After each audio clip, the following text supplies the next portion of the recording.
bhagavato arahato samma sambuddhassa.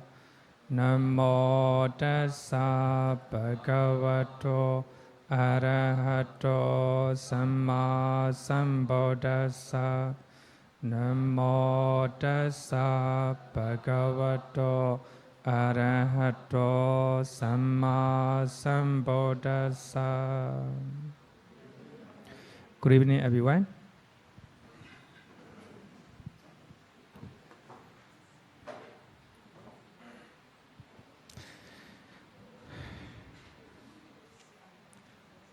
Today we will learn another factor or dependent originations, existence, bhava.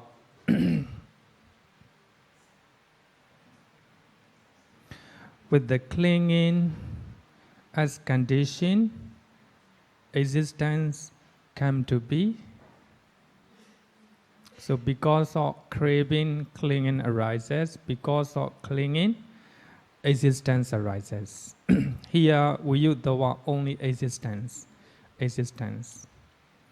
In many suttas, bhava is shown as three kinds of existence. Three kinds of existence. Sense sphere existence, karma bhava, form sphere existence, rupa bhava, and formless sphere experience, arupa bhava. So as you all know that in Abhidhammma, so we learn 31 planes of existence. So those 31 are divided into three. So karma bhava, sense sphere existence. Normally, the mind arises based on the senses.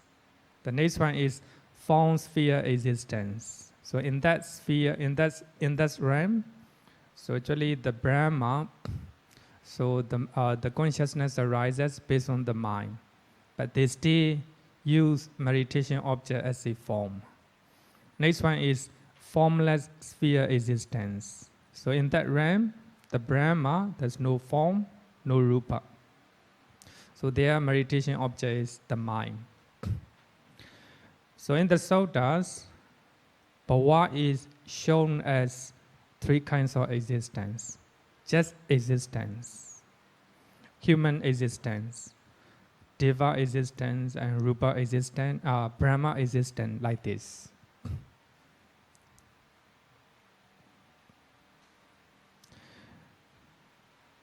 Abhidhammma, the Vibhanga text, second book called Abhidhammā Pitaka, and commentary mention two kinds of bhava, two kinds of existence. Number one, karma existence. Number two, rebirth existence. So actually this is not shown in the suttas. It is only in Abhidhammā and commentaries. So that is very important to understand this place. It is very complicated, especially in Abhidhammā, if you do not understand this one. So in the suttas, because of clinging, existence arises. So in the sutta, bhava or existence is shown as a three type of existence. In other words, simply say, human realm, deva realm, deva existence like this. But in Abhidhammā, and commentary mention two kinds of bhava. Karma bhava, karma existence. You know the karma. Next one is the rebirth existence. UPAPATTI-BHAVA. And I will explain in detail. The first one, this is according to Abhidhammā and commentaries, not according to the suttas. Karma existence, we have a karma bhava. Because of clinging, our actions, here action karma, our karma motivated by cetana. In Abhidhammā, we call motivation or volition, cetana. Motivated by cetana, come into existence. So because of clinging, you cling to something. Because of that clinging, then your action come into existence. That is called karma existence. Suppose you cling to a special food from maybe downtown. You are living East Coast. So because of that clinging, you start to go to downtown, taking MRT station or taking a taxi. So that's your action. Because of clinging toward the food, you take a lot of action, right? So that is called kamma-bhava according to Abhidhammma. The action come into existence. That is called kamma-bhava. Or you cling to somebody. Because of that clinging, you make a lot of actions, a lot of activities. That is called karma. Because of clinging to that person, and your actions or your activity come into existence. So such type of existence is called karma existence. Karma existence. Clinging is a condition or a driving force to take actions. Clinging is a condition or a driving force to take actions with your mind, with your speech, with your body. So taking actions, that is called volitional formation. In other words, it is called karma. So because of clinging, because of craving and clinging, and you take action. Suppose you hear something, then you don't like it. Then you cling to that sound. Because of that, you take action. You feel angry, and also you react with the anger. That becomes karma. So because of craving and clinging, especially here, because of clinging, the action comes into existence, or action come to being. So that is called karma existence. Because we have a craving and clinging, and we do a lot of karma, whether it's good or bad. So such type of karma is called karma existence, kamma-bhava. So that kamma-bhava is similar to saṅkhāra that we have learned in the second factor. Taking action is called kamma-bhava, karma existence. Sarah Usitila, from the one who translated second Abhidhammma book, he translated kamma-bhava as a action becoming. Action becoming. It's a very beautiful word. So because of clinging to somebody, or because of clinging to something, your action become. That is called kamma-bhava. So clinging is the condition, is special conditions to make a lot of karma. Such type of karma is called karma existence. Understand? Okay. Question? Any question? Okay. So here, actually in the suttas, because of clinging, existence arises. So the sutta just use bhava. Bhava is existence. But in the second sutta of Nidana Samyutta, the analysis of Nibbana originations, it clearly mentioned that the existence is a three type of existence: sincere existence, Kamma-bhava, form sphere existence, and formless sphere existence. So I think it's quite clear. Bhava me, here me, existence. 31 planes of existence, right?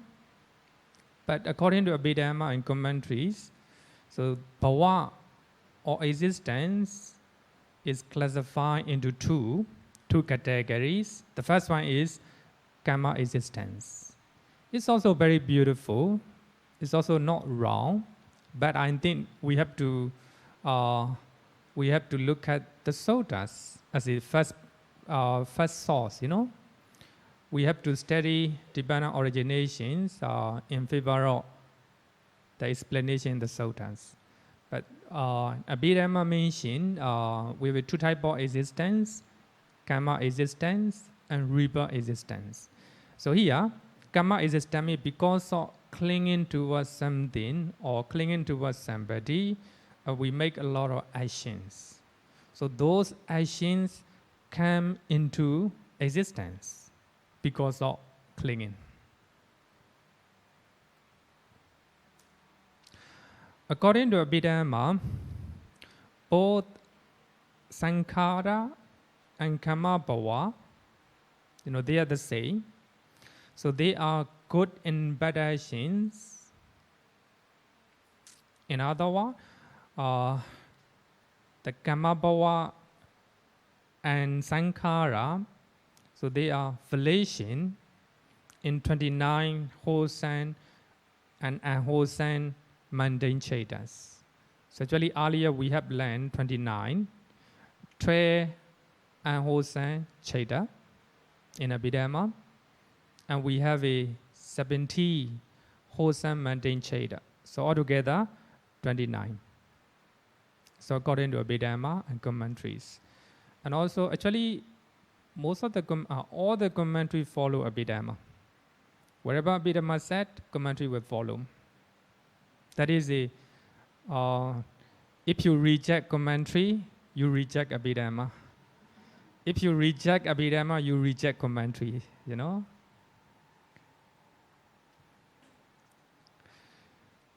Regarding with, these two, Saṅkhāra and Kamma-bhava, Visuddhimagga mentioned that Saṅkhāra belong to the past life. Earlier we have learned that because of ignorance, we perform good and bad deed. So these are called volitional formations or Saṅkhāra. So because of those Saṅkhāra, we have a consciousness. We have a rebirth-linking consciousness. According to commentaries, here consciousness means vijnana means rebirth-linking consciousness.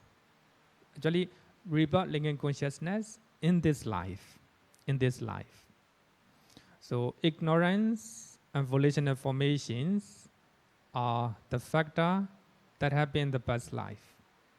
So here, Saṅkhāra belong to the past life. Good and bad actions, so then in the past life, generates rebirth-linking consciousness in this present life.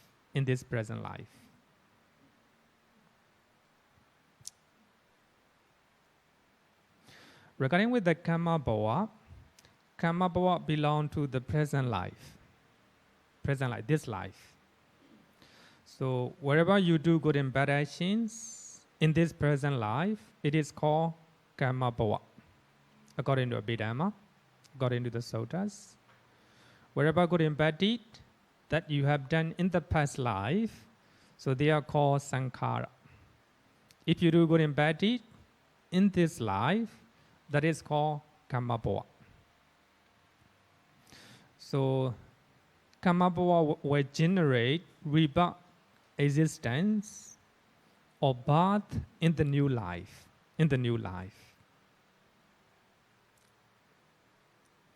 So a little bit complicated according to commentaries.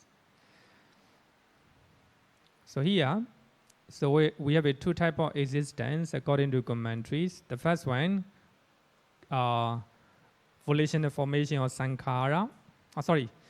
We have a two type of Saṅkhāra and Kamma-bhava. So they are the same. They are just volition. They are just volition or good and bad karma. Good and bad karma. But sankhara belong to past life. So wherever you do good and bad things in the past life, they are called sankhara. So kamma-bhava belong to this life. Wherever you do good and bad deed in this life, it's called kamma-bhava. It's not called sankhara according to commentaries.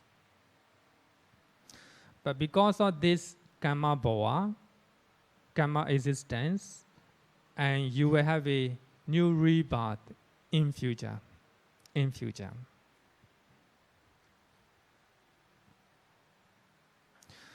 Conventionally speaking, 3 planes of existence are called the rebirth-existence, UPAPATTI-BHAVA, or path. Here also again, the rebirth-existence and birth or jāti, they are the same. They are the same, you know? So I think a little bit complicated. So here, bhava is classified into 2 categories, kamma-bhava, karma existence, and rebirth existence, upapatti-bhava. So rebirth existence is similar to birth or jāti. They are the same. So here, commentary make it very complicated. I think the reason why they interpret in such a way, I think later you will understand. So I will talk to that. So commentary explanation is very, of course, is a very systematic. We do not, actually there are very controversial issues here. So many scholars, how to say, there are a lot of controversial, how to say, discussion, you know, in this regard. The ultimate sense, in ultimate sense, paramattha, it is result of mental and physical phenomena. So here, when we are talking about rebirth existence, it is 31 planes of existence. 31 planes of existence. So when we are talking ultimate sense, according to paramattha, according to Abhidhammma, so we do not call planes of existence, we just call resultant mental and physical phenomena. In other words, we can call it 5 aggregate. 5 aggregate are much more easier, you know? So in Abhidhammma, they will use 5 aggregate. We are not using 31 planes of existence. According to ultimate sense. According to ultimate sense. If you do not understand, it's okay. This one is a little bit only for those who are learning Abhidhammma. So you will understand it. You will understand it. According to Abhidhammma, 32 mundane resultant chetas are called existence or rebirth existence.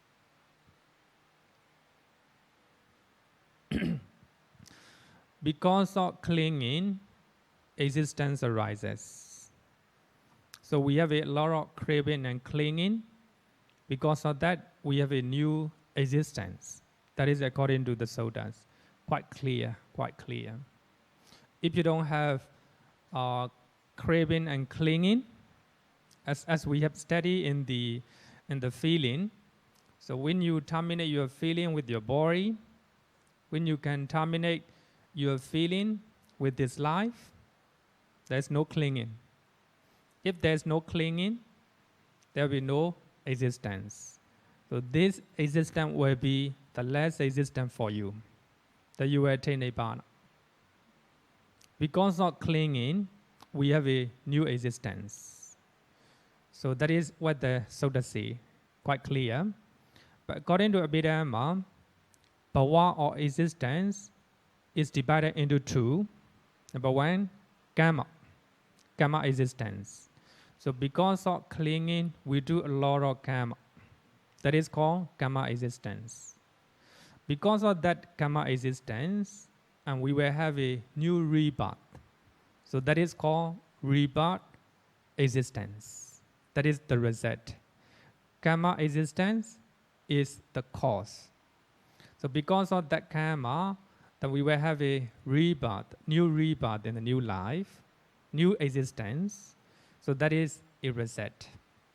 So the Abhidhammma and commentary trying to classify existence into two: cause and effect. Kamma-bhava. So because of clinging, you will do a lot of good and bad karma. That is kamma-bhava. So because of that kamma-bhava, you will have a new existence. So that is called upapatti in Pali, upapatti-bhava. So that is the result. Question? Is that clear?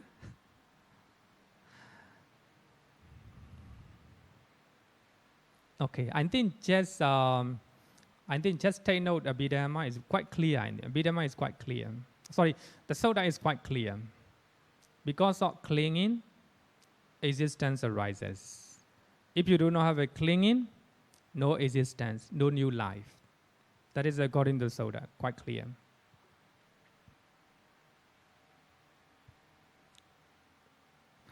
Jāti, with the existence, now we are learning 11 factor. So we are learning 12 factor of dependent originations. Now we are learning 11. With the existence as condition, birth come to be. If we have a new life, birth will come. So actually it looks like two, existence. We have a human existence, right? Because as we have a human existence, you will have a birth or rebirth in this life.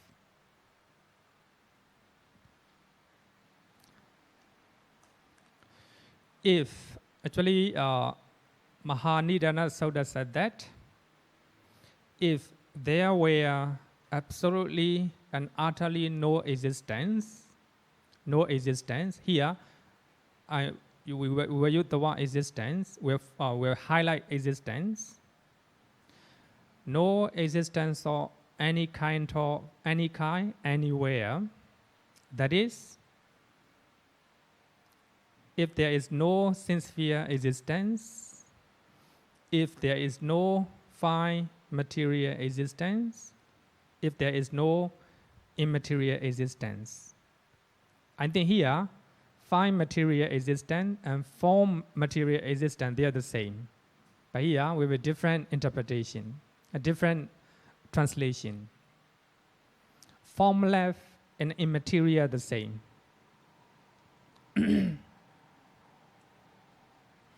So here, if there were no existence, any kind, anywhere, then in the complete absence of existence, with the cessation of existence, would birth be the same? The Buddha asked Venerable Sariputta. If there is no any kind of existence, if their birth be the same? Then Venerable Ananda answer, no Bhante. If there is no existence, there will be no birth, no jāti. No bhava, no jāti.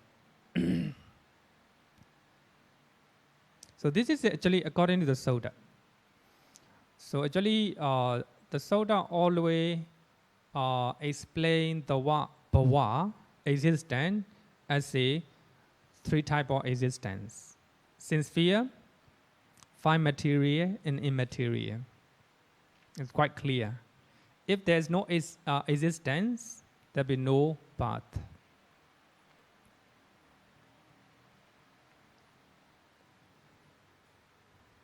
Here again, I think I don't know whether it make it complicated because I compare two, compare to me, one that mentioned in the Suttas, another one in the Abhidhammma and commentary. Here, Visuddhimagga is commentary. According to Visuddhimagga, only karma existence is taken as a bhava in this context. In this context, we are talking about with the existence as condition, path come to be. So according to Visuddhimagga, here existence means karma existence, not rebirth-existence. Because of, actually, you can take it karma existence as a karma. Because of your karma, and you will have a path or jāti, according to Visuddhimagga. According to Sutta, bhava is just existence. Very simple. So we have 3 types of existence. Because of that, we have a path. According to Visuddhimagga, here, bhava means karma existence or your karma. Because of karma, path come to be. But here, both rebirth-existence, UPAPATTI-BHAVA, and path, jāti, are the same. So they are the resultant process of karma bhava. So bhava is divided into 2, karma bhava and rebirth-existence. Karma existence and rebirth-existence. So because of karma existence, you will have path and also rebirth-existence. So the path and rebirth-existence are the result of karma bhava. Okay? Okay.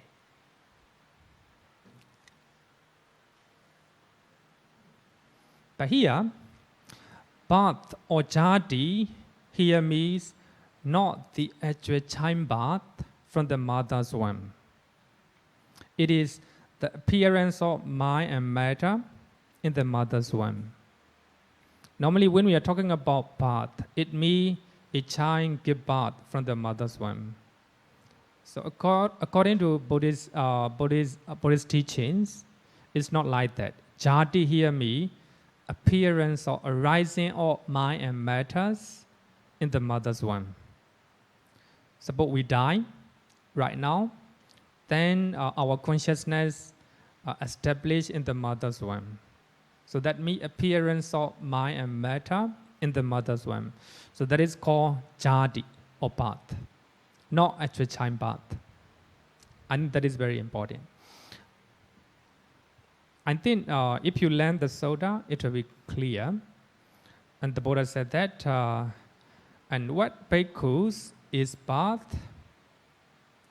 The path of various beings into the various order of beings. They are being born, descend into the mother's womb, protection, the manifestation of the aggregate. You know, we have 5 aggregate. The obtaining of the sin species. So we have 6 sin species.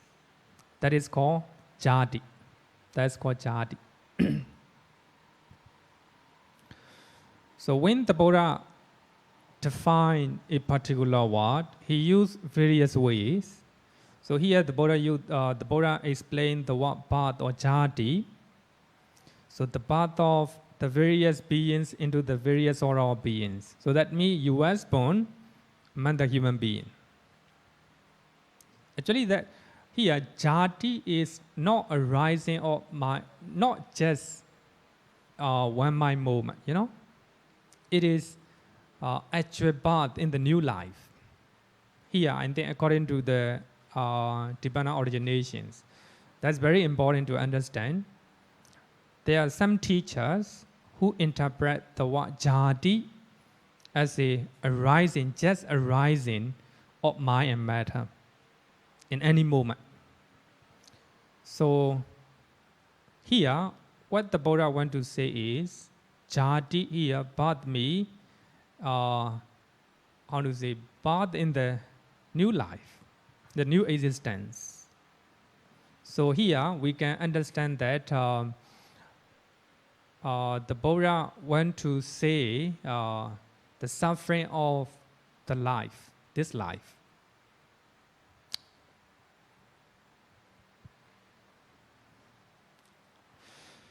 The last two terms, what the Buddha taught in the Suttas, the manifestation of the aggregate, the obtaining of the things basis, are ultimate reality, or paramattha, and the rest are conventional terms. So the Buddha used various terms to talk about jāti. The last two are paramattha, ultimate reality, the manifestation of five aggregate. So when you was born in a new life, so five aggregate are manifested. Then you will have a six sense basis. That is, the Buddha used the word ultimate term, ultimate teaching. So the rest are called conventional terms. You was born among the human beings. So that is a conventional term. Actually, for those who have learned Abhidhammma, you know it. For those who didn't learn, okay, you don't need to know. Simply, you just know from the Suttas, because of feeling, craving arises. Because of craving, clinging arises. Because of clinging, existence arises. So here, existence means sincere existence, five material and immaterial existence, three types of existence. Because of existence, birth arises. That is according to Suttas. Quite clear. The last one in the 12-fold formula, aging and death, jarā, maraṇa. With the birth as condition, aging and death arises. But here, aging and death, sorrow, lamentation, pain, grief, despair come to be. Because you was born, because of that, you have an aging and death, unavoidable. Then you have a sorrow, lamentation, pain, grief, despair, you know. So as a human being, for those who was born, there will be aging, there will be death, there will be sorrow, lamentation, pain, grief, despair. So these are inevitable. So if you have a sorrow, if you have pain, grief, or any type of suffering, don't worry, this is a natural. Because you was born, right? You have a birth in this life. So the Buddha find out the cause. The cause of our suffering is a birth or rebirth in this life. Thus arises the whole mass of suffering. Because of birth, we have the whole mass of suffering. But here, the whole mass of suffering, we don't forget that we are learning advanced teaching. So the teaching that can stop all your suffering or to stop samsara.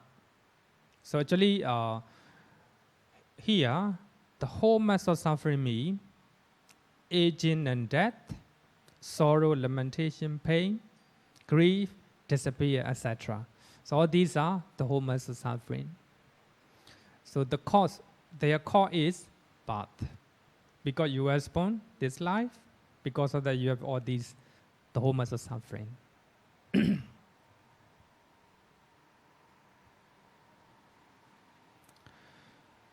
Birth is unavoidably followed by aging and death. Sorrow, lamentation, pain, grief, despair naturally come along.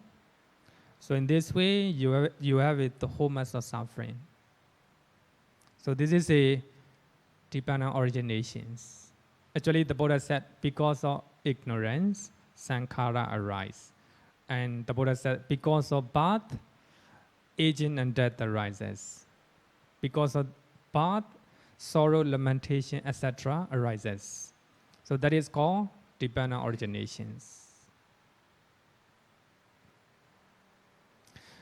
So in one of the Sutta, the Buddha said that, what is the origin of aging and death?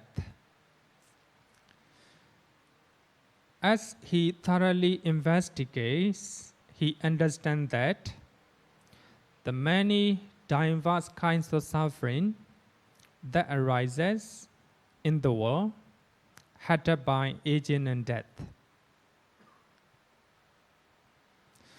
This suffering has birth as its source, as its origin, as its protection. So that means all type of suffering, the origin of all type of suffering in our life because of birth. You were born in this life. If you do not was born, there is no suffering. So actually the aim of dependent origination is to stop rebirth. So you practice mindfulness, then based on mindfulness, then you can stop your suffering. So that means there is no more life. Do you want to stop your life, even this life? You don't want, right? That's craving. Because we have a lot of craving, craving for existence. You want another existence. If you have another existence, then that is called craving. Because of that craving, clinging. Because of clinging, another existence. Because of existence, and birth. Because of birth, a lot of suffering. The Buddha used the whole mass of suffering. Dukkha khanda. The whole mass of suffering will follow. Because we do not see life as a suffering. Because of ignorance, because of ignorance. But to move that ignorance, it needs a lot of practice, a lot of mindfulness, a lot of practice. So I think at the end of this dependent originations, I will show you the most complete form of dependent originations. Then you will understand how to end, right?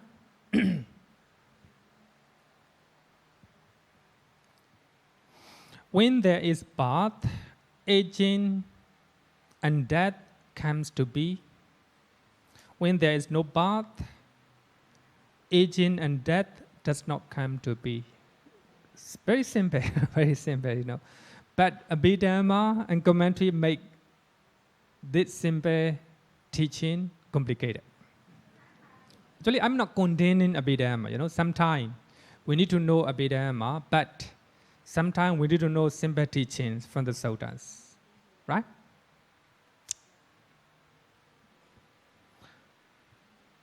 Here in Dhammapara, the Buddha said that heedfulness or mindfulness is the way to deathless, amatta. Mindfulness is the way to deathless. There's no other way. If you want to attain deathless, commentary mentions deathless as a nibbana. If you attain nibbana, there will be no death. If you attain nibbana, there will be no birth in the new existence. If there's no birth, there will be no death. For that reason, it's called deathless. So amatta. Amatta is nothing but nibbana. So to go to nibbana, there's only one way, that is heedfulness or mindfulness.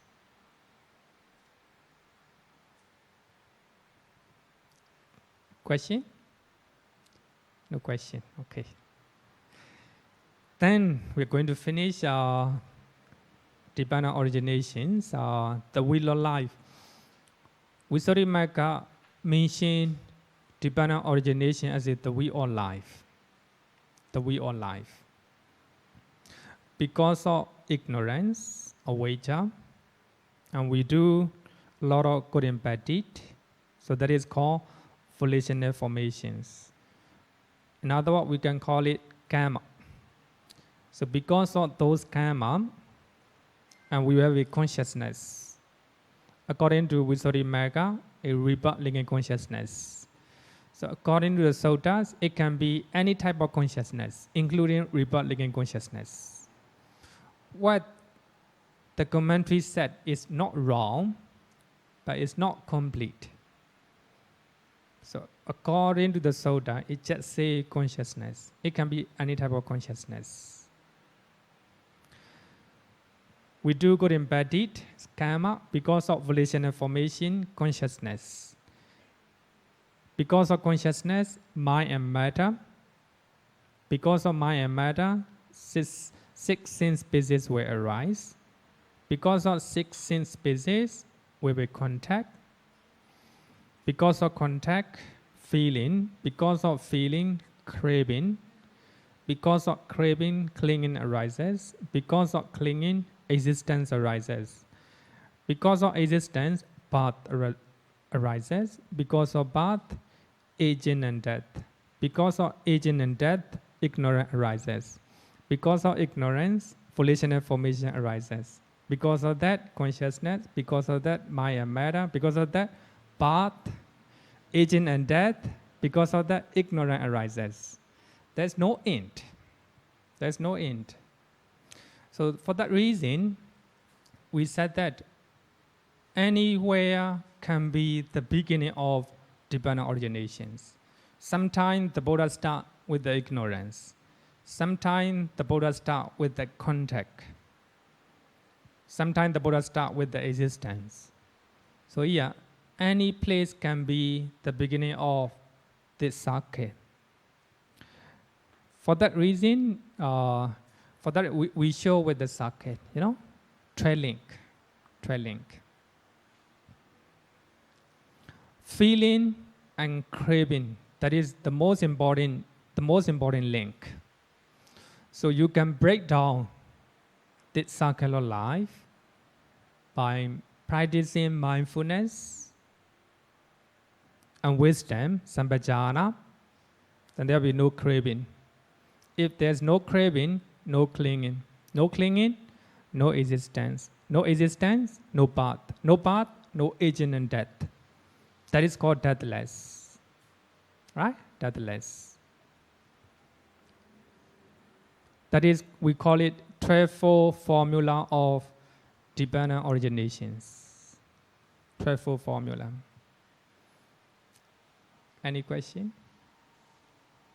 No question, right? So up to now we are learning a rising formula. Because of ignorance, volitional formation arises. A rising formula.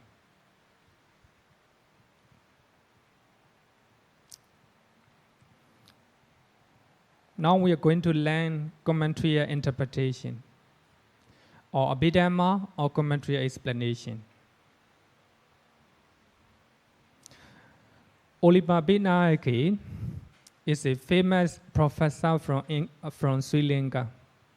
He is my professor when I study in Sri Lanka. He's very knowledgeable and also well versed in the Pali Canon. And he write this one. Novel truth versus divine originations. The Paṭṭi-Sambhidamagga comes forward for the first time with the tri-temporal interpretation of divine originations. Paṭṭi-Sambhidamagga is a famous text from the Pali Canon. So actually, Paṭṭi-Sambhidamagga is an important text in the Theravada. So it is said that Venerable Sariputta write this one, not the Buddha. So I think you can understand that it's not teachings of the Buddha, but taught by Venerable Sariputta. So Paṭṭi-Sambhidamagga mentioned for the first time the three temporal interpretation of divine originations. It said that past life, present life, and future life. That is called three temporal interpretation for the first time in Paṭṭisamභidamagga. Accordingly, the dependent origination has four summaries according to Paṭṭisamභidamagga. Four summaries, 3 times, 20 modes, and 3 junctions. 3 junctions. So according to Paṭṭisamභidamagga, that is what the Visuddhimagga has taken over for the further analysis. But here, most of the people understand that this commentary explanation is started by Venerable Buddhaghosa in Visuddhimagga. Many people know that, but so this idea is started from Paṭṭisamභidamagga, earlier than Visuddhimagga. That is for the academic. You don't need to know, it's okay, but just for the academic, you know. So, commentary explanation started from Paṭṭisamභidamagga. Then Visuddhimagga followed that interpretation. And all the tradition, tradition and interpretation follow Visuddhimagga. So we have according to commentary explanations, we have 12 factors. 12 factors. In other words, we can call it 12 links. 12 links. That is not new. Number 1, ignorance. Number 2, volitional formation, consciousness, mind and matter. 6, sense basis, contact, feeling, craving, clinging, existence, birth, aging, and death. That is called 12 factors or 12 links. So this is a complete links or complete factors what we are learning dependent originations. Normally when we are learning dependent originations, we use this 12-fold formula. We call it 12-fold formula. Here, sorrow, lamentation, pain, etc., they are not shown as a factors or link. The reason is they are just the secondary consequences of birth. The main consequences of birth is aging and death.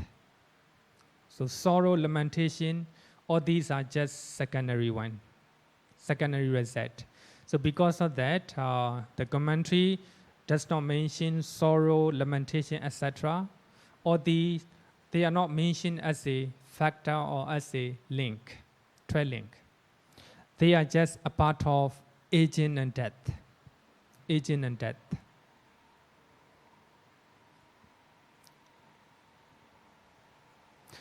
And also commentary mention 3 periods of time according to commentaries. In other words, we can call it according to Paṭṭisamභidamagga. So we have a 3 periods of time. Kāla. Number 1, ignorance and volitional formations belong to past life. But here, according to commentary, we have ignorance. Because of that, we do good and bad actions. Good and bad actions is called volitional formations. They belong to past life. Birth, aging, and death belong to the future life. In the 12-fold formula, birth and aging and death, they belong to past life. The immediate 8 factors belong to the present. Belong to the present. I think I will show you with the chart. 3 periods of time. Because of ignorance, we do good and bad actions. Because of that, so these two are called past causes. Because of past causes, we have present effect, present result. Because of good impartation in the past life, and so we have a rebirth consciousness in the new life, in this life. Because of rebirth linking consciousness, we have a mind and body, mental and physical phenomena. Because of that, we have a 6 sense basis. Because of that, contact. Because of contact, feeling arises. So they are called present effect. But here, this one is past life, but this one is present life. Because of the present effect, and we will have, because of feeling, craving. Because of craving, clinging arises. Because of clinging, karma existence. Here, karma existence means karma. Because of clinging, we do karma, good and bad karma. So these three are called present causes. Because of present effect, we have a present causes. Because of the present causes, and we have a future effect. Future effect. Aging and death, rebirth or birth, aging and death, sorrow, lamentation, etc. All these are called future effect. Future effect. So we have 3 period for time. So ignorance and volitional formations, they are the cause in the past life. Because of those causes, we will have a present effect. Rebirth linking consciousness, mind and matter, 6 sense basis, contact, feeling. 5 present effect. Because of that, those present effect, we will have a present causes. Craving, clinging, karma existence. Here, karma existence is karma. Because of those karma, we do in this life, and we will have a rebirth in the new life. As we have a rebirth in the new life, we will have a aging and death as well in the future life. So here, Paṭṭisamභidamaka started new interpretation. So dependent origination talk about 3 life. So we have 2 causes in the past life: ignorance and volitional formation. Because of causes in the past life, we will have a rebirth in this life. And present effect, 5 present effect: consciousness, mind and matter, then 6 sense basis, contact and feeling. So these are present effect. Because of those result, and we will have another causes, present causes, we will have a craving, clinging, karma existence.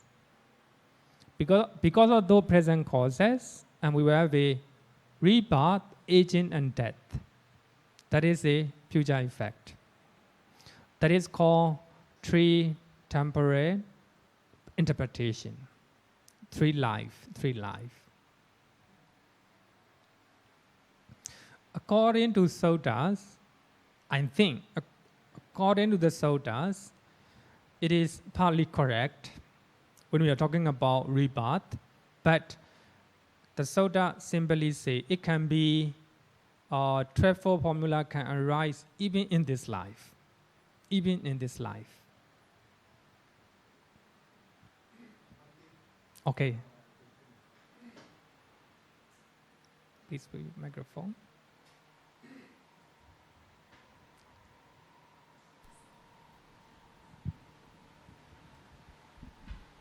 Bhante, when I look at these 12 links, I always wonder what's the difference between link number 3 is also rebirth consciousness, and number 11 is also rebirth. Yeah, you're right. So what is the difference? Because number 3 is based on the ignorance and volitional formation. Yeah. Number 11 is based on so many other links, So how do you explain the difference? Okay, very good question. Actually, in the number 3, we have because of volitional formation, we have a rebirth linking consciousness. But the Sutta just say bhava. Bhava is Saṅkhāra. Saṅkhāra means volitional formations. Just karma, right? Just karma. According to the Suttas. But according to Abhidhammma, so consciousness is a not normal consciousness. It is a rebirth linking consciousness. According to the Abhidhammma and commentary explanations. So according to that, I will explain. Rebirth consciousness, according to Abhidhammma and commentary, rebirth consciousness, vijnana or consciousness, is a not normal consciousness. It is a rebirth linking consciousness in the new life. In this life. But here, 11, birth or rebirth is a rebirth linking consciousness in the new life, in the future life. Suppose you do good and bad things, you do good things in the past life. Because of that, you was born in Singapore. So the first mind moment you was born in this life is called rebirth linking consciousness. Then because of that, you have a mind and body, and 6 sense spaces, contact, feeling, craving, clinging. Because of clinging, you have a karma existence. Then you do karma in this life. Because of those karma, you were once born again. That is called birth, jāti.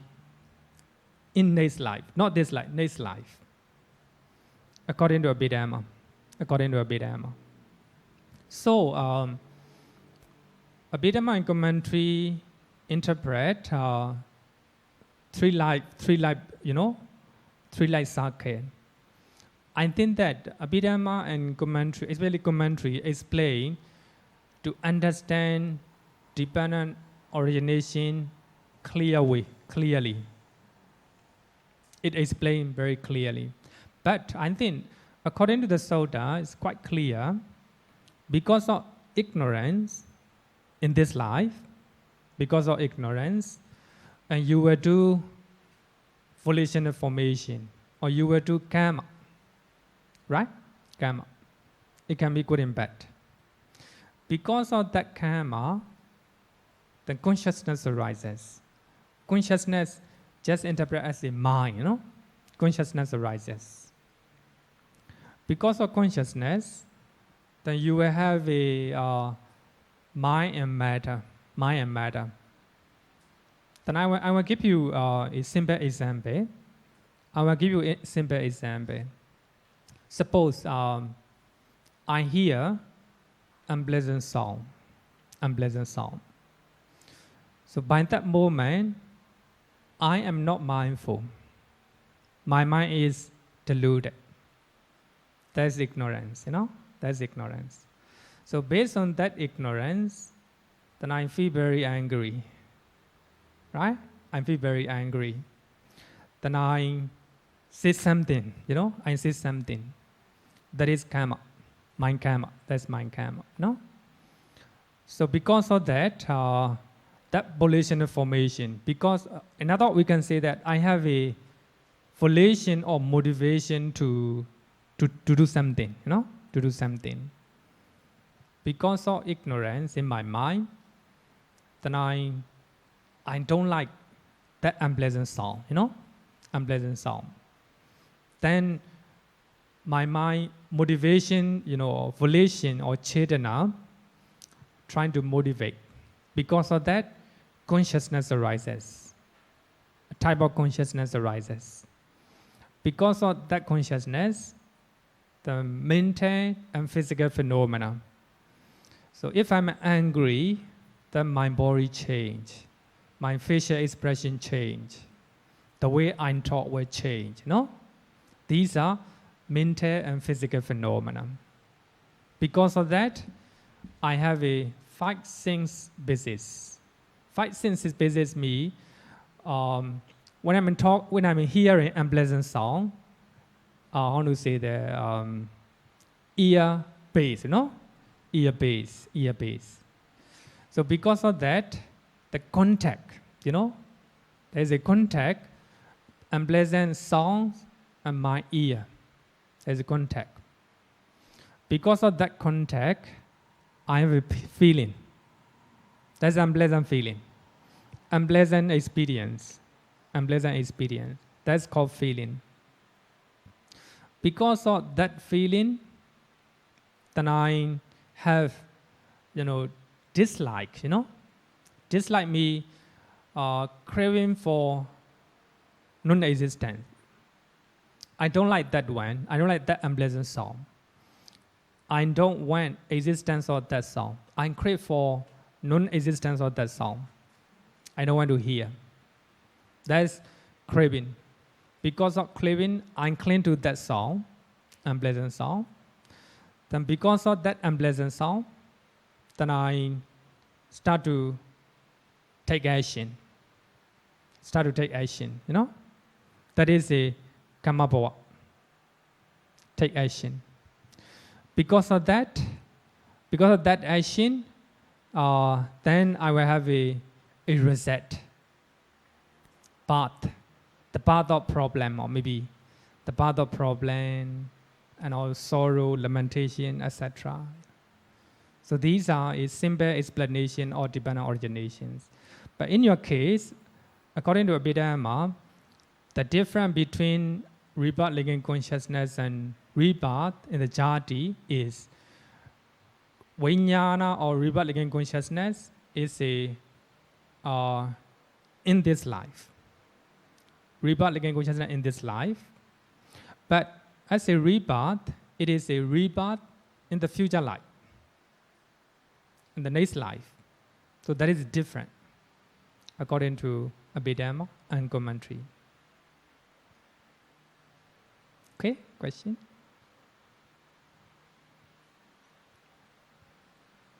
So here, in previous my example, so if I have a craving here means like and dislike, If I'm not mindful, then I will have a new path, rebirth, new rebirth. If I have a new rebirth, then there will be aging and death and other type of suffering as well. So this is according to the suttas. Okay, question? Any question? Okay.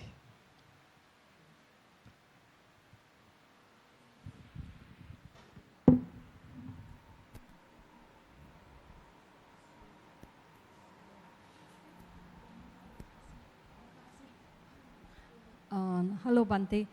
Yeah, pertaining to the wheel of life, I can't really get to really see the link between the death and the ignorance part. That link. Or death and ignorance. Can you give an example to you mean illustrate? aging, right? Aging. Yeah. Aging and death, then jump to ignorance. Because I think question. there's an arrow there, isn't it? There's a link, very good chain. question. Very good question. Sometimes when you see wrinkle in your face, when you see gray hair in your head, how do you feel? You don't like it, right? Normally people do not like. How about when you feel sick, you feel angry, right?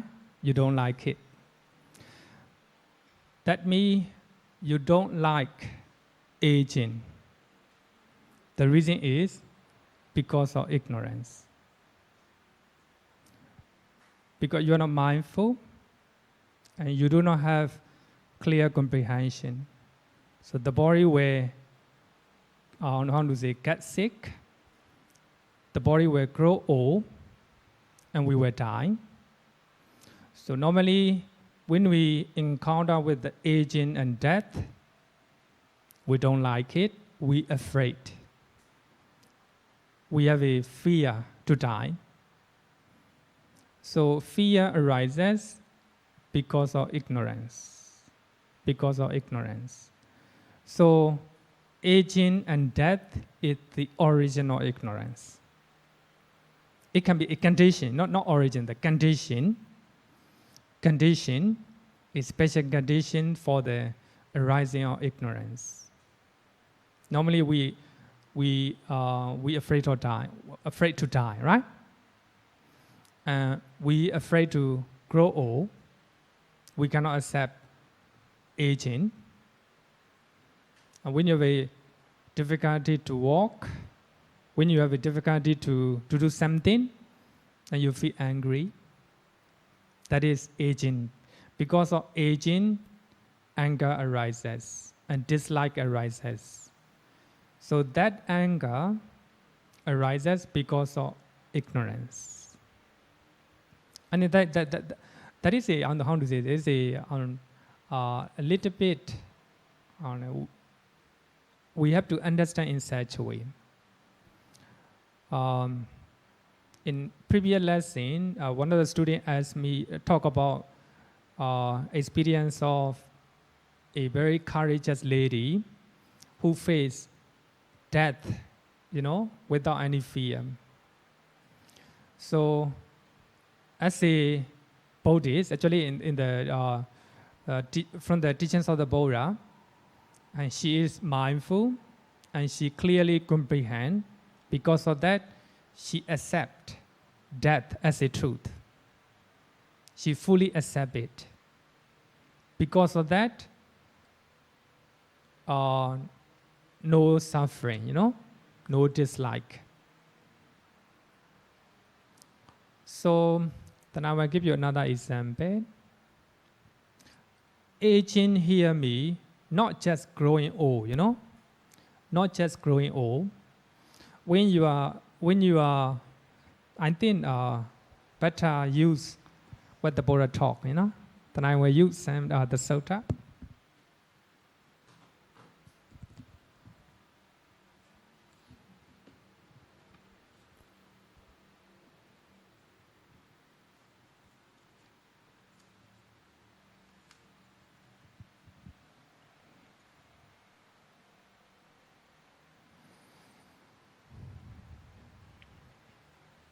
So here, the Buddha talk about aging and death. Aging and death. The aging of various beings in the various order of beings, they are growing old. Brokenness of teeth. So when your teeth is broken, how will you feel? You don't like it, right? You don't like it. You feel angry. Because that anger arises because of ignorance. Suppose because of your carelessness, you broke your teeth. For those who are mindful, for those who are clearly comprehending, no anger or no sadness. It's very hard, Your teeth is broken. You just know it as it's broken, There's no anger or sadness at the time. But if there's ignorance here means not knowing. Ignorance is the opposite of wisdom. The opposite of clearly comprehending. Sampajana. So suppose you broke your teeth, you practice mindfulness. When the teeth is broken, you just know it, that it is broken. That is wisdom, that is wisdom. If you practice mindfulness and clear comprehension at that moment, anger or sadness will not arise. But here, because of ignorance, then anger and sadness will arise in your mind. So for that reason, actually I'm not talking my own opinion, what the Buddha talk, So actually, unfortunately, I encourage I couldn't show the reference Sutta. So that is a, how to say, circular life, you know. Because of aging and death, then ignorance arises. Brokenness of teeth, grayness of hair, wrinkling of skin, declining of vitality, declining, you know, your memory, your body, everything declining, you know. Degeneration of faculties. So you no longer, you know, some people even cannot walk, you know, even cannot walk. If they practice mindfulness and sampajana, sati and sampajana, they can fully accept it. They accept the reality. So this is the nature of life. As you were born in this life, you have aging and death. So you fully accept aging. So for that reason, some people cannot accept the reality. For that reason, they dye their hair, no? They dye their hair. So when there is a wrinkle in their face, they cover with the makeup. So actually, that is maybe two reasons, you know. For those who are walking, not necessary, they can cover their wrinkle, you know, with the makeup. But some people, after seeing wrinkle in their face, they cannot accept it, you know, and they want to cover that wrinkle because of ignorance, you know. Because of ignorance, then how to say, volitional formation or karma arises. They cover, you know, with the makeup. Covering makeup is Saṅkhāra, no? Saṅkhāra. Okay, so that is called dependent origination, right? Dependent originations. Because of this, that happened. Because of this, that happened. Like this. Okay. So I hope you understand. Eh? So aging, especially aging and death, a great mystery, you know, great mystery in our life. Especially death. So when we think about death, you know, fear came in. Fear came in. Fear is a type of dislike. You don't like that situation. That is called craving for existence or non-existence, right? Existence. Because of delusion or ignorance, then we have a fear. We have all type of defilements. Question? Any question? Okay, over there.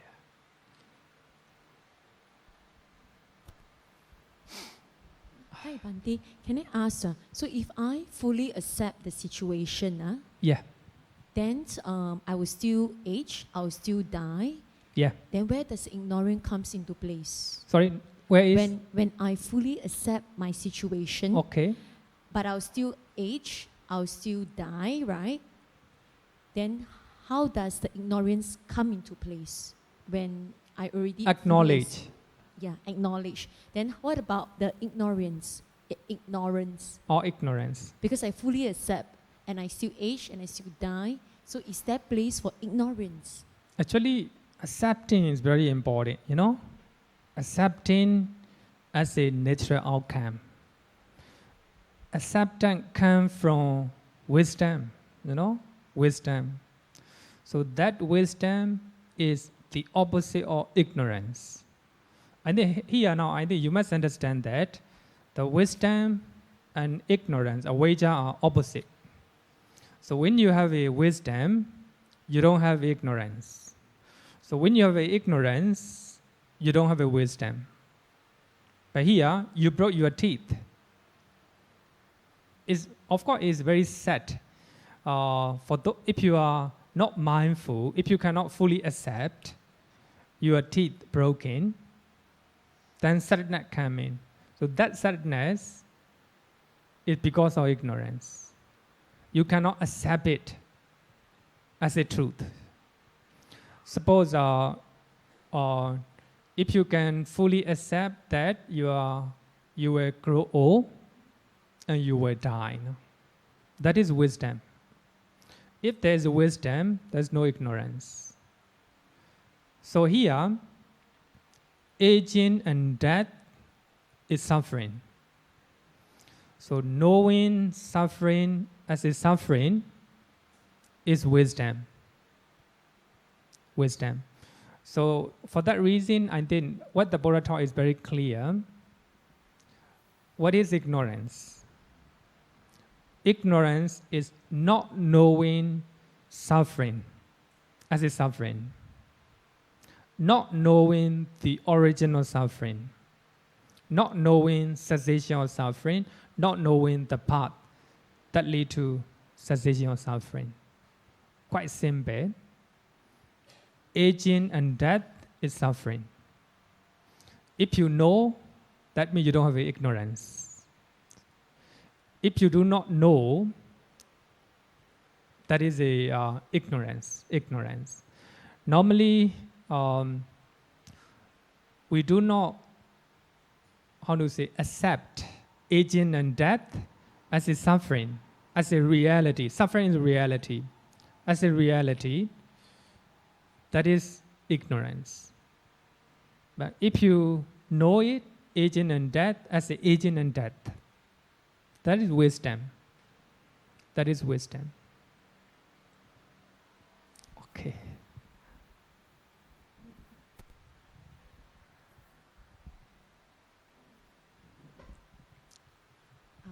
Teacher, so do you mean that the explanation that you give, if we acknowledge those things, we accept it, so no more circle? Oh, Is it can break already? Does it mean that? not like this. Of course, if you know continuously, you can break the Sankhe. So you it mean? need continuous wisdom. Continuous wisdom. So you mean we must know to acknowledge from beginning when we were born, when we were baby, throughout the whole life. Oh no! I don't mean so. I mean before you die, you know. Suppose you are going to die. Suppose I'm going to die tonight. I'll use my own example. I'm going to die tonight, you know, tonight. Then I know that I'm going to die. Then I practice meditation, mindfulness. I practice mindfulness, and I know I'm trying to comprehend everything what is happening in my body, in my environment, especially in my body. Then I practice mindfulness and sampajana continuously. Before I die, then I notice I clearly comprehend all my feeling. Then I mindfully practice my feeling and sampajana. That if I do not have any craving toward feeling, then I can break the link. So that will be the end of this life, samsara, the end of samsara. I mean, not the whole life. What I want to say is, before you die, suppose you want to stop your samsara. The Buddha said that, so we have to terminate our feeling with the body. We have to terminate our feeling with the life. So that means, when pleasant feeling arises, then I know that as a pleasant feeling. Knowing pleasant feeling as a pleasant feeling. That is wisdom. That is wisdom. Then when unpleasant feeling arises in my body, then I know it unpleasant feeling. I know it very clearly. That is mindfulness and sampajana. then I'm going to die. Then by that moment, wherever feeling arises, whether pleasant or unpleasant, I just know it mindfully with a clear comprehension. So there's no craving is no place by that moment. If there's no craving, there will be no existence, no new life. So that will be the end of samsara. Of course, it's not really easy. Before that, you need to practice a lot. Only you have a practice before, you can continue before you die. So I think it's a very deep one, very deep one. Mindfulness is the way to deathless. If you are mindful, you know everything as they really are. So there is no place for defilements, no place for defilement. Okay, so let's go to the suttas, commentary explanation. So we have 3 connections we call sandhi. What is it? So according to the commentary, because of ignorance, we do karma, saṅkhāra. So that is in the past life. Because of those causes, we have a present effect. Rebirth in consciousness, mind and body, 6 sense bases, contact, feeling. So actually, we have a one connection or one link. The past life cause and present life effect. That's one link, one connection. Next one, because of present effect, and we will have a craving, clinging, karma existence. That is a present causes. Here also we have a one link or one connection. So because of present causes, and we will have a future effect, birth, aging and death. Here also we have a one connection. So we have a 3 connection: past life and present, past life cause and present life effect. One link. That because of present effect and we have a present causes, one link. Because of present causes, we will have a future effect. Here is also one link or one connection. Altogether, 3 connections. So we have a 3-round vaṭṭa. So this one, for those who want to learn in details, you can go to Visuddhimagga, chapter 17, paragraph number 2732-314. So you can go and study. I think it's good. I think now you understand. After you have learned here, you can read by yourself. Visuddhimagga. So we have a 3-round. Number 1, vaṭṭa means going around and round like a rotation or a wheel, just like a wheel, rotating. Nibbana origination is categorized into 3 segments: past life, present life, and future life. Because of them, so we are going around samsara, many life. That is called the wheel of life. Number 1, the round thought defilements. Ignorance, craving, and clinging. So these are defilements. Because of those defilements, we do good and bad actions. So good and bad action is called the round of kamma vaṭṭa. But here, kamma vaṭṭa means volitional formations and karma existence. Saṅkhāra and Vaṭṭa. Because of ignorance, craving and clinging, we do good and bad karma. Here also, even good karma, even good karma. You want to be devas next life, That's craving, That's craving. Because of that, you do good deed. That is called round of karma.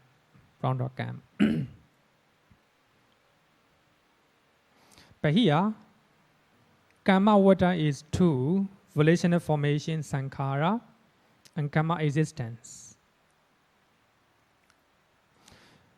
Because of those karma, you will have a result, lot of result or effect. So these are consciousness, mind and matter, 6 sense bases, contact, feeling, birth, aging and death, sorrow, lamentation, etc. And also rebirth-existence, one part of bhava. But here, altogether, 8, right? Consciousness, mind and matter, 6 sense bases, contact, feeling, birth, aging and death, and rebirth-existence. So here, rebirth-existence is one part of bhava. I think that is very important. Because of defilements in our mind, we do good and bad action. Defilements is called kilesa vaṭṭa. Because of those defilements, we do good and bad karma vaṭṭa. Because of those karma, we will have a result. We have a consciousness, mind and body, new life. That is called vipaka vaṭṭa, the round of resultants. So because of those results, we will have a defilement again. Because of those defilements, you will do good and bad action again. Because of those karma, and you will have a round of result again. Because of those result, defilement come in. Because of that, karma. Because of that, result. Like this. It's going round and round. Just like a rotation of a wheel. So for the explanations, I use Bhikkhu Bodhi explanation from Abhidhammma book, comprehensive manual of Abhidhammma. 3 rounds exhibit the cyclic pattern of existence in samsara. The most fundamental one is defilements, ignorance, craving, and clinging. Blind by ignorance, driven by craving and clinging, a person engaged in various karma, sometimes wholesome, sometimes unwholesome. Thus, the round of defilement gives rise to the round of karma. So when those karma mature, it ripens in the resultants. So in this way, the round of karma give rise to the round of resultants. So in response to those resultants, the pleasant, painful fruit of his own actions, the person stays immersed in ignorance and overcome by craving to enjoy more pleasant experiences, cling to those already has, and trying to avoid the painful ones. That's craving, the nature of craving. Craving, trying to take it if you like. If you don't like, trying to push. Mindfulness and sampajana will not do both. Whether you like or you don't like, you just know it. Pleasant and unpleasant. You do not push, Although you do not grasp. Just know it mindfully. it is called letting go, it's called letting go. Thus, the round thought resultant generates another round thought defilements. So because of good and bad result, you have ignorance. Because of that, craving. Because of craving, you do karma. Because of karma, result came in. Based on that result, like and dislike came in, based on ignorance.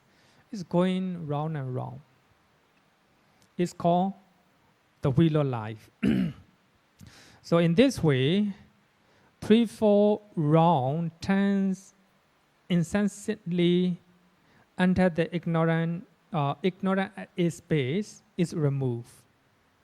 Find the insight and supramundane path. Supramundane path, according to Abhidhammma. Only Magga and Phalacchita can remove once and for all. Once and for all. So I think we have learned this Sutta, existence. The Buddha is talking to Venerable Ananda, ask the Buddha, what is existence? What is existence? And the Buddha answered this one. That's Ananda, for beings hindered by ignorance, vaṭṭa by craving. But here, the Buddha just used ignorance and craving. Then we must understand including clinging, including clinging. Karma is the field. Because of ignorance and craving, we do karma. But here again, Arahant and the Buddha, they do not have ignorance and craving, and they also have action, Because of compassion and loving kindness, they do something. That is also action, but it's not called karma, it's called kriya, kriya. That is different. But here, as a normal person, because of ignorance and craving, we do karma. Karma is just like a field. So, consciousness is the seed. The craving, the moisture, for the consciousness to be established in the inferior realm, in the superior realm, in the middle realm. So here, in this Sutta, we can learn that because of ignorance and craving, we do karma. So that karma is just like a field to plant the seed of consciousness. So that consciousness, we need another craving. Water, we need water. We need moisture or water. So craving is just like a water or moisture. Then only that craving established in the new life, and because of that consciousness, then mind and matter will arise. Because of mind and matter, 6 sense species. Because of that contact, because of that feeling, like this, right? It will going on, until we die. But if you do not practice mindfulness and sampajana, when you die, a new consciousness in the new life is going around and around, just like a sake, right? Just like a weed,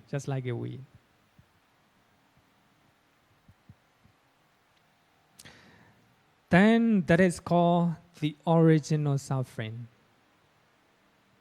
Depending on I and forms, unconsciousness arises.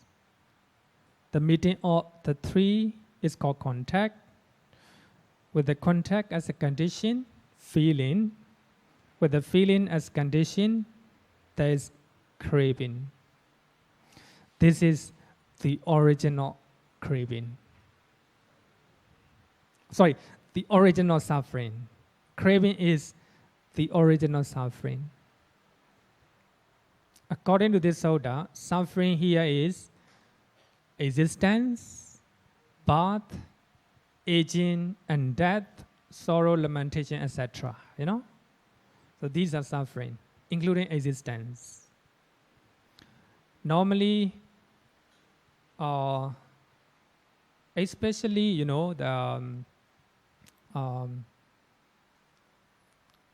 those who became once Ratana Sakadagami, they start to see the real nature of life. No? As a Sotapanna, he still have a craving for existence. But as a once Ratana start to understand, the real nature of our body, the real nature of our body, less craving. For that reason, they will come back only one more time. Then after that, attain Nibbana. Final Nibbana. But as a Arahant, of course, 100%, he see life as a suffering. So as a normal person, we cannot accept it because we do not see the real nature of life, the real nature of our body, because we don't have a sufficient concentrations. So I think later part, I think we will have to learn. In the case of Arahant and the Buddha, so in the Sutta Nibbāda, not Sutta Nibbāda, Theragatha, many Arahants, they talk about their point of view about life. They do not long for. How to say that?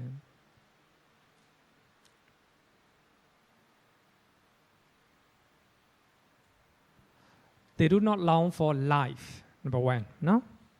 They do not long for life. They don't have a craving for life. They do not long for death, Even though they don't have a attachment to the life, they don't want to die, They do not long for death. Longing for life is craving for existence. Longing for death is craving for non-existence. They don't have a both existence. And they await the time. Mindfully and fully awaken. Actually here, sampajano means clearly comprehending. Mindfully and clearly comprehending. Then I think when we are learning Pre-Nibbana, I will talk about this one. So what I want to say is, this is the way Arahant and the Buddha live. They see the life as a suffering, but they do not have any hatred. They don't want to live, They don't long for life, And also, they do not long for death. They don't want to die. They don't have a craving for death. But they await the time. The time is, they just live in the present moment. The commentary said, the time is here, just for the time, present moment. Number one, sati, mindfulness. Sampajana, clearly comprehending. They know what they are doing right now. Just stay in the present moment, mindfully and clearly comprehending. When they are talking, they know that they are talking. When they are eating, they know that they are eating. When they are walking, they know that they are walking. That's all. They await the time mindfully and clearly comprehending. That is the way Arahant live. So, in the case of Arahant, so they see the real nature of life. So the life as a suffering. Normally, especially young people, so when we are talking like this, they will reject it. Even now, I think most of you will reject life as a suffering, You will not. Many of you will not accept it. because we have ignorance. We do not see suffering as a suffering. Because of ignorance, craving, craving arises. We have a lot of craving. We want another existence, another existence. So that is called lust, raga. Let me finish this one. Let me finish this one.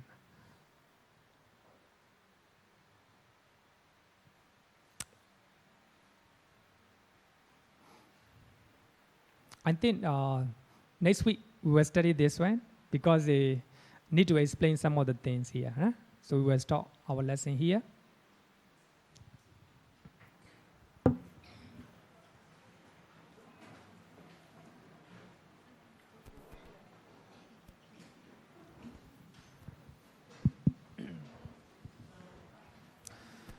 Yo varatam bhavaro manu jesu sakyamuni bhagavakatta kecho paragato pala vidya samanghi Dan sukatan saranatamu rakavi rakamaninjama sokan dhammama saṅkhāra mapatikulan Madhurami mampagunan suvipatam dhammami mansaranatamu yatha jāti nama hapalamahu Chatusu susisu purisayugesu attacha pokala dhammadasati sangami mansaranatamu sadhu sadhu sadhu. Good night everyone.